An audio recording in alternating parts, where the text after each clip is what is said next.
in your view, does Arendt's concerns with the question of legitimate law and illegitimate law, how would that work in your view? I mean, could you raise the question of legitimate law or illegitimate law?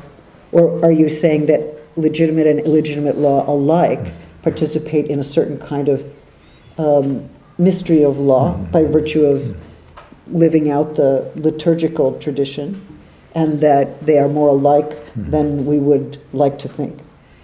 Yeah, when I employ this expression, the mystery of law, I refer to a very beautiful book written by an Italian jurist.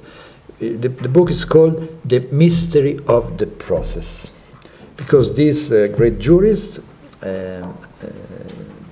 his idea is that the reality, the truth of law is the process. It's not the norm. Usually we see, especially in Europe, to the law as a system of norm. He says, no, this is not the essence of law. The essence of law is the process, so the judgment and the process. And he employs this expression, the mystery of the process. So the process is that's in some way, if we take the point of view of literature, a kind of mystery in the sense of castle. Something is, it's an action, something is being doing, and this operation is the truth of law.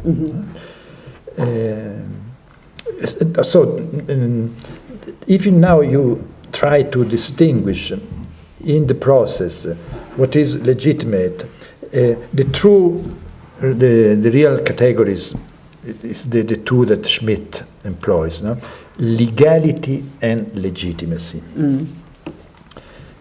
According to this distinction, legality and legitimacy do not coincide, so there can be something which is legal but which is not legitimate. But this is a theoretical statement, because then when you practically are in the system of law, for instance, were the Nazi law legal? Yes, they were.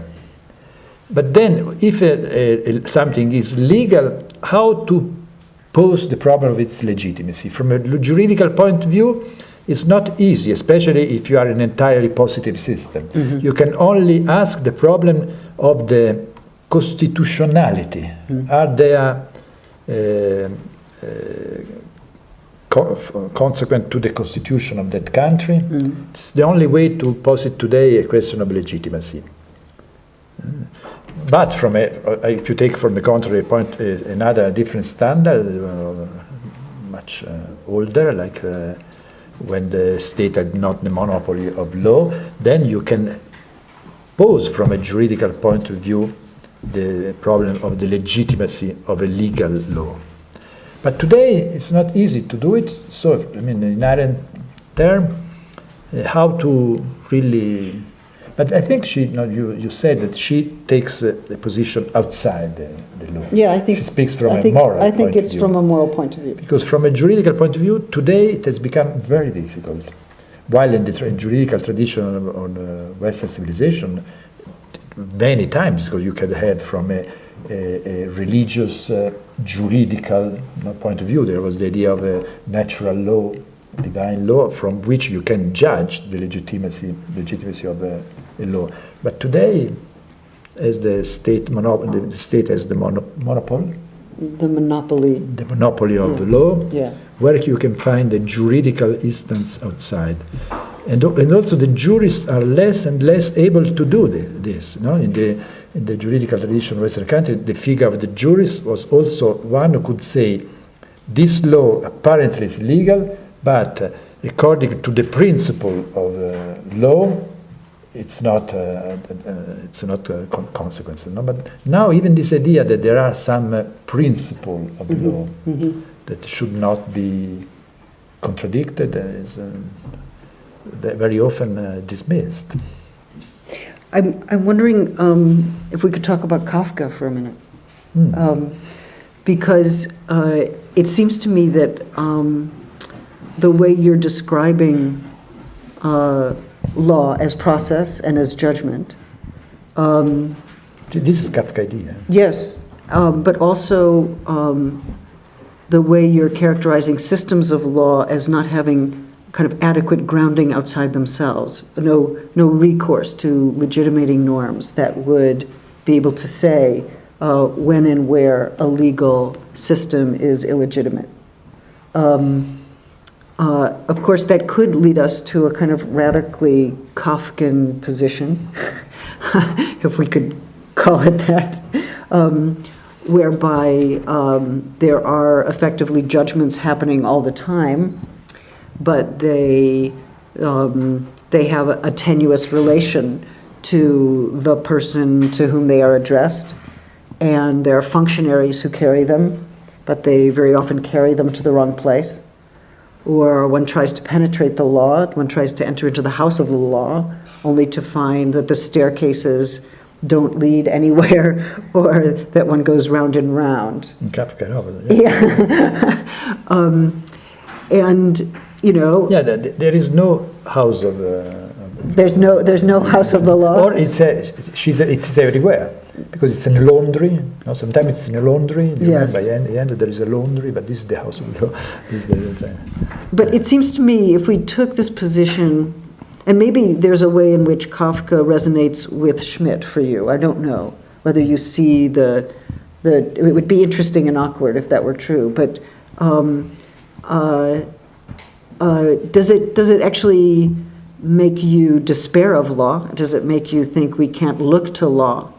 Or does it make you think we must look to law, or we're always looking to law even when we don't know we're looking to law?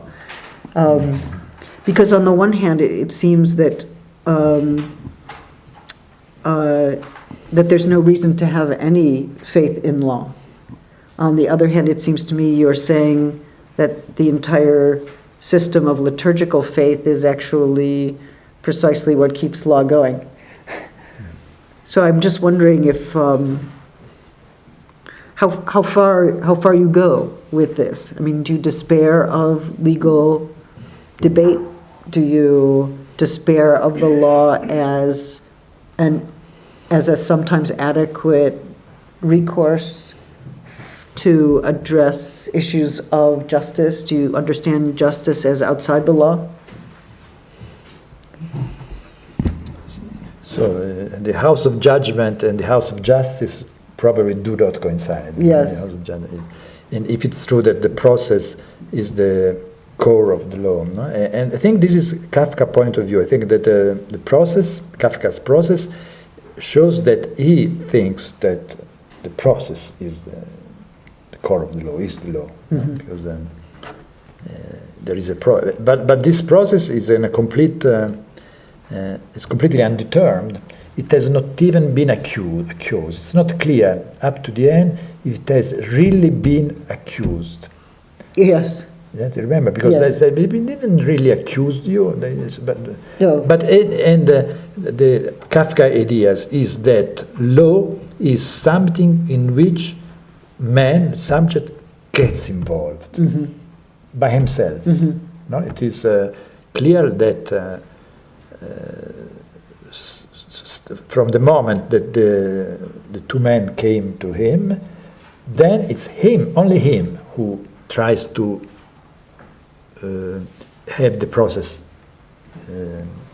be done. Mm-hmm. It's always the Joseph Kai who seeks for the law, goes to the house of judgment, and it's what the priest finally tells him. No, the process asks nothing from you. If you come, he accepts you. If you don't remember the words of that, I think that law is something of that nature. No? I'm not cannot be minimalized, because it's evident that first it's there. In the beginning, it's already there, but then the problem is why men get involved in it.